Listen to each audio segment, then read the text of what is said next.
মঙ্গলবার এক অনুষ্ঠানের মধ্যে দিয়ে উদ্বোধন হলো উত্তর জেলার পানিসাগর আরসিপি কলেজের ট্র্যাক অ্যান্ড ফিল্ডের। এর উদ্বোধক হিসেবে উপস্থিত ছিলেন রাজ্যের মুখ্যমন্ত্রী প্রফেসর ডক্টর মানিক সাহা।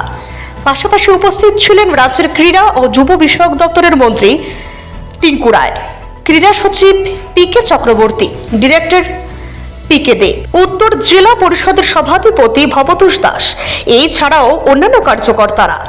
উদ্বোধন করে মুখ্যমন্ত্রী বলেন, এটি ত্রিপুরা রাজ্যের প্রথম সিনথেটিক ট্র্যাক হিসেবে পরিগণিত। তিনি 4 মাস আগে তখন একটি সুইমিং পুলের উদ্বোধন করেছিলেন। তখন অনেকেই জিজ্ঞাসা করেছিলেন যে এই ট্র্যাকটি কবে উদ্বোধন হবে। এবার এই ট্র্যাকের উদ্বোধনে এসে মুখ্যমন্ত্রী পুরনো দিনের কাহিনী মনে করেন। ডক্টর অরুণাভ রায় সিনথেটিকের উদ্বোধনের মাধ্যমে এখানে এখন থেকে 400 মিটার, 200 মিটার, এমনকি তার বাইরে 800 মিটার দৌড় প্রতিযোগিতা অনায়াসে অনুষ্ঠিত হবে। একটা সময় ছিল কষ্ট করে প্রচুর অভ্যাসের মাধ্যমে যারা খেলাধুলায় মনোযোগী তারা সফলতা অর্জন করেছিল। পাশাপাশি ওই দিন পানিসাগর জলে বাসাতে ডিএলএড কলেজের নবনির্মিত বিল্ডিং এর তার উদ্ঘাটন করেন রাজ্যের মুখ্যমন্ত্রী। জলে বাসা থেকে সোজা চলে আসেন পানিসাগর হাই স্কুলে। সেখানে এসে পানিসাগর হাই স্কুলের নবনির্মিত একটি বিল্ডিং এর দ্বার উদ্ঘাটন করেন রাজ্যের মুখ্যমন্ত্রী।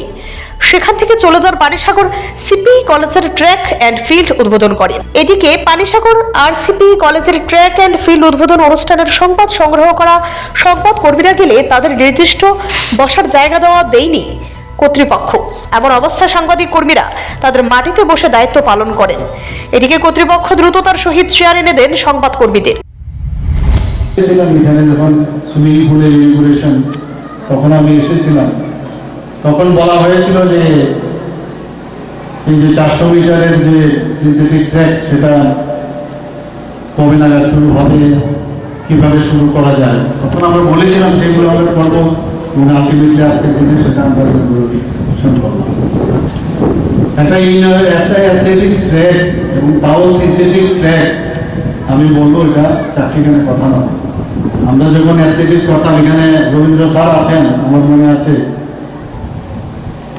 আমরা তখন ট্র্যাক কিন্তু আমরা ছিল না, আমাদের কলেজে আরসিসির মধ্যে একটা ছোট পুকুরের পাড়ে আমরা দৌড়তাম, কোনো ট্র্যাক পেতাম না, তো ট্র্যাক নেই।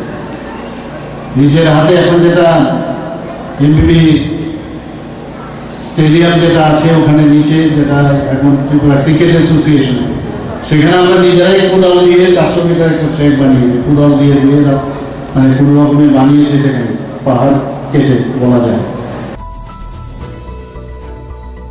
ধর্মনগর থেকে অয়ন নাগের রিপোর্ট, সিএডি টিভি।